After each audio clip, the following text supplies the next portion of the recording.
Britain has a long history of immigration, but in recent years, the topic has become increasingly divisive.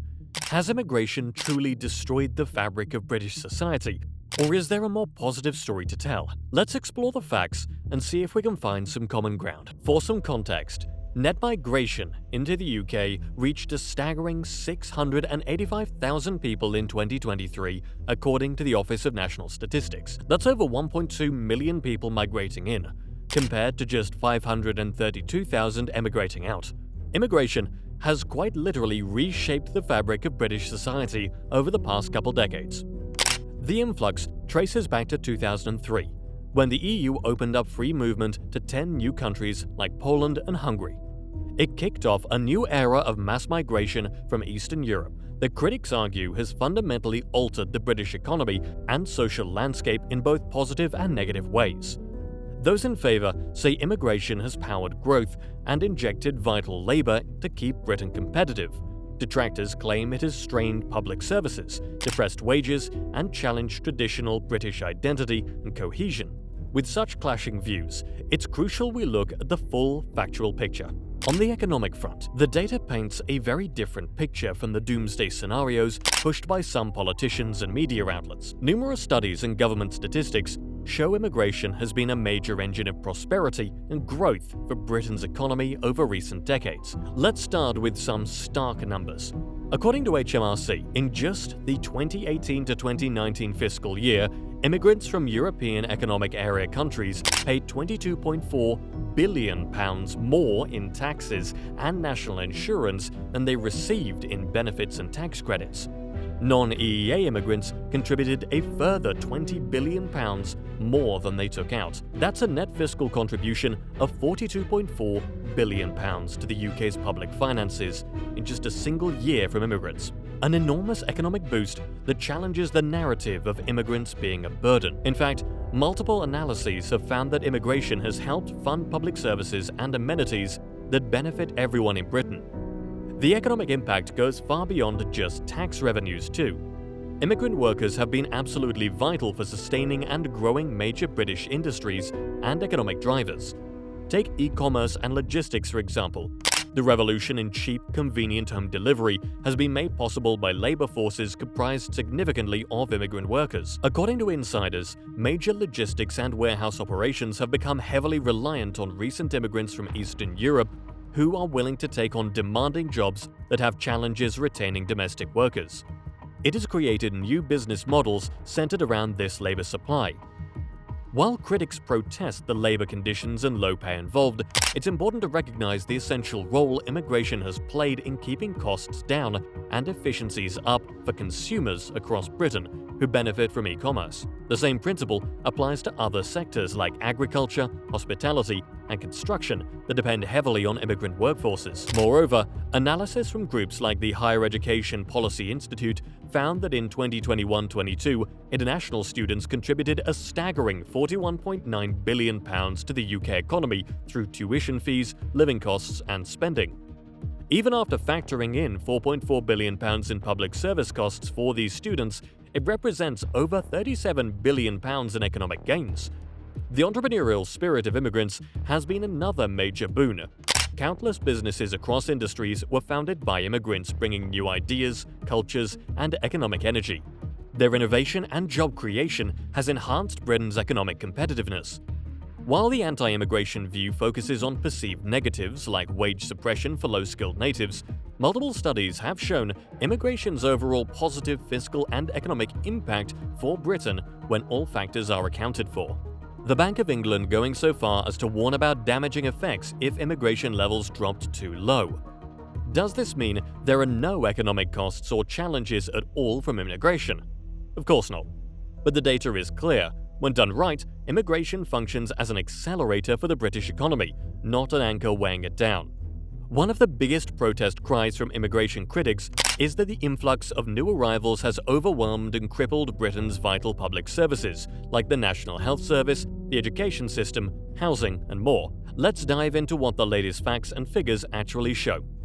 Focusing first on the NHS, there's no question the beloved institution is under immense strain recently.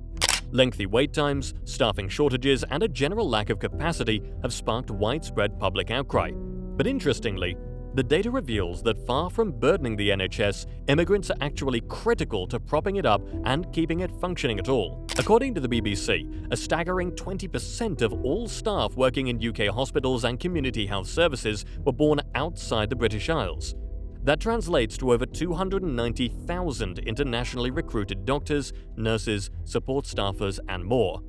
The simple truth is the NHS would grind to a halt without the immense contribution of immigrant healthcare workers picking up the slack from domestic labour shortages.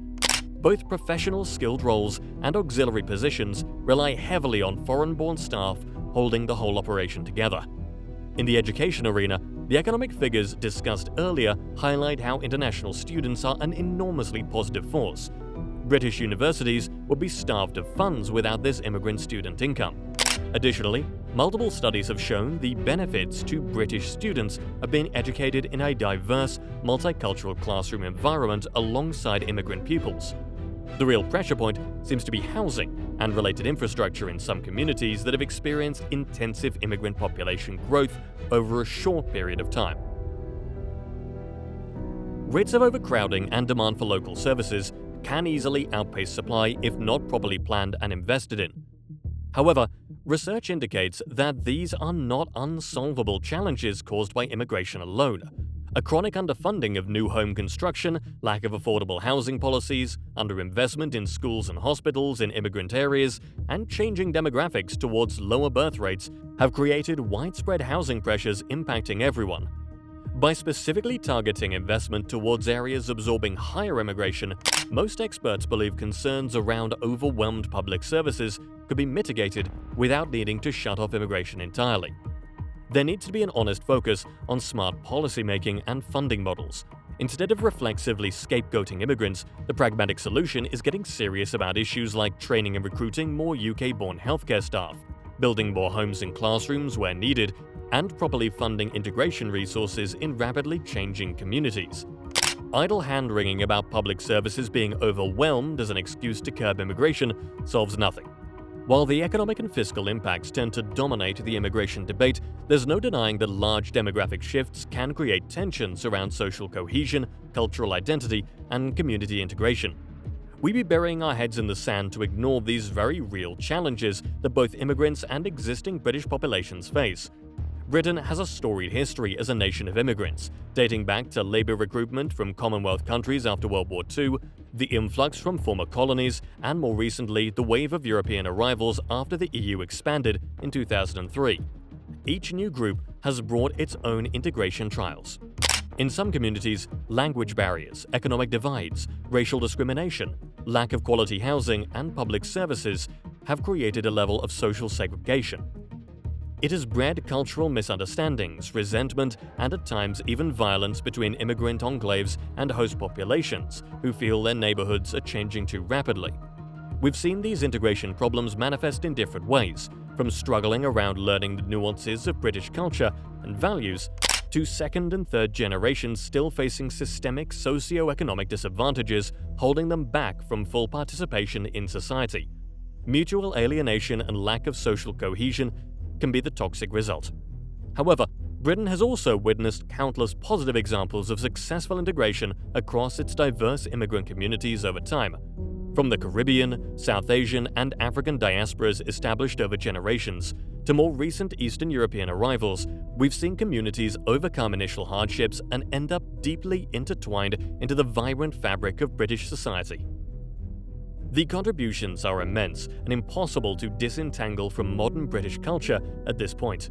Our industries, arts, civic institutions, cuisine, fashion, you name it, have all been positively shaped by the incredible diversity brought by wave after wave of immigrant Britons. So, while there are undoubtedly challenges around social cohesion that need to be proactively addressed, we also can't ignore the immense cultural enrichment and added vibrancy that immigration has brought to British society over decades. The success stories shouldn't be overshadowed. At its best, this diversity has sparked cross-cultural exchange, new traditions blending into the mainstream, neighborhoods bringing the best of multiple heritages together, and younger generations seamlessly interacting across all backgrounds. It has made Britain a more dynamic, opportunity-filled place to live for everyone. At its worst, a failure of integration has sadly fanned the flames of xenophobia, ignorance, and an insular mindset that views any cultural shift as a threat rather than a societal renewal and evolution. We've seen the ugliest sides of this in the rise of nationalist and far-right movements scapegoating immigrants for any social tensions. The reality is that integration is a two-way street that requires efforts on all sides to promote mutual understanding, allocate proper resources for immigrant communities, and instill shared values of pluralism and equality. There's no expectation that newcomers should entirely discard their traditions, just as existing Britons don't need to fundamentally alter their own identity. But there does need to be an openness to adapt and blend cultures over time. Segregation and parallel societies are a social dead end that will breed nothing but alienation. Britain has always thrived when a unifying spirit binds its diverse communities together under the UK's core principles and identity. With smart policymaking around improving social services, educational curricula, community outreach, and more, Britain can absolutely maintain its proud heritage of being an open, welcoming society to determined immigrants seeking opportunity. But accommodating diversity has to go hand in hand with efforts that integrate new arrivals as fully stakeholding members of the broader British cultural fabric. It should come as no surprise that immigration has been one of the most polarizing and influential political issues shaping the UK's policy landscape over the recent decades. We need look no further than headline-grabbing events to see how it has consumed political oxygen. On one end of the spectrum, you have right-wing populist parties and segments whipping up anti-immigrant fears and resentment for perceived cultural threats and economic costs. From past fringe movements like the National Front and British National Party, all the way to the more mainstream UK independence party's role in catalysing Brexit, this xenophobic swell has shaped British politics. It's prompted a perpetual rightward lurch from the Conservative Party, who have embraced tougher stances and restrictive policies in attempts to control immigration levels and projected ethnic demographic changes. The hostile environment policies under Theresa May's Home Office were an overreach that led to the horrific Windrush scandal of legal UK residents being wrongfully detained and deported. In more recent years, the Rwanda deportation scheme was a tone-deaf policy failure that squandered over £140 million of taxpayers' funds in a bid to appear tough on asylum seekers and illegal immigrants. Policies like these may play well to the xenophobic base, but have damaged the UK's global standing and humanitarian credibility. On the flip side, Labour and other left-leaning political forces have tended to embrace a more open, humanitarian-focused position on immigration and refugee admissions.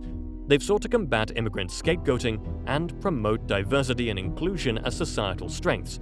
However, their stances haven't been immune to crass political maneuvering either. There's a broader challenge that immigration as an issue tends to quickly become weaponized, demagogued, and turned into an emotional culture war rather than a fact-based policy debate about what's best for the UK's long-term interests. Both major parties have been guilty of indulging in this at times to chase specific voter blocs. So we've seen a policy merry-go-round centered more on the political optics of being seen as tough or compassionate on immigrant arrivals. From caps and quotas to point-based systems to rule changes for students or family members, the cumulative effect is a bureaucratic labyrinth lacking any coherent national vision or strategy. The bitter Brexit divide was substantially driven by the immigration issue too. From both leavers convinced that EU open borders were diluting Britain, as well as Remainers embracing solidarity with Europe, immigration was a core cleavage that continues to reverberate today. At its core, there's simply been a fundamental disconnect between the available economic evidence showing immigration's overall positive fiscal impacts in the UK and the potent political forces who've successfully stirred up cultural grievances and fear around rapidly shifting demographics to amass power.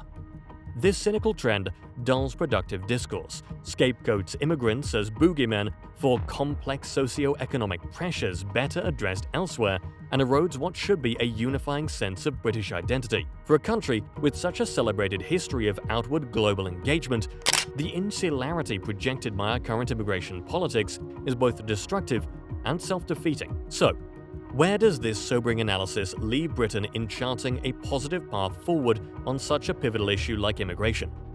As we've seen, There are legitimate concerns and tensions surrounding any large population influx that require pragmatic solutions, but there are also immense economic, fiscal, and cultural benefits that mustn't be carelessly discarded on the altar of political opportunism. The way forward starts with having an open, honest national conversation around immigration that is driven first and foremost by empirical facts and nuanced analysis, not cheap soundbites, partisan grandstanding, or ethnic scaremongering. This is an issue quite literally shaping the future fabric of the British nation, so it deserves a serious, evidence-based policy debate befitting the gravity of the subject. We need to move past the knee-jerk cyclical lurches between draconian policies one day aimed at taking control of our borders, followed by amnesty schemes and shortcuts the next when practical realities can't be ignored. Such reactionary pendulum swings, rooted in political expediency rather than coherent planning, serve no one's interests in the long run. Instead, Britain should be seeking a sustainable, ethical Goldilocks balance that lies between the extreme poles of xenophobic isolationism on one side and completely unchecked open borders on the other. An immigration paradigm that takes a measured, meritocratic approach to managing inflows at sustainable levels without slamming the doors shut entirely on the immense economic and cultural bounty that new arrivals tend to generate. Such a system could focus on continuing to attract the world's top skilled talents and entrepreneurial dynamos to maintain the UK's competitiveness and catalyze new industries, while exercising control over unskilled immigration surges that risk depressing wages or overwhelming public services without roadmaps for absorbing population shifts. It's a middle ground embracing brain gain while retaining reasonable restrictions. Britain would then regain some agency in how we shape future immigration flows and their impacts, rather than being whiplashed between refugee influxes, labour crunches, and skill gaps we didn't plan for. All while renewing our tradition of being an open, globally engaged safe haven for those escaping war zones and persecution under a properly managed humanitarian pathway. Yes, it will involve complex policymaking that cuts against the grain of our increasingly polarized and simplistic political discourse, but such is the nature of governing effectively in an interconnected, rapidly evolving 21st century world. So there you have it, an objective, nuanced examination of the many intricate ways in which immigration has profoundly impacted nearly every facet of British society and the national policy landscape. So, what did you think of this balanced analysis on immigration's impact? I'd love to hear your perspective and insights in the comments section below. And if you enjoyed this nuanced exploration of a complex issue, go ahead and smash that subscribe button and ring the notification bell so you don't miss future deep dives. Let's elevate the level of discourse together.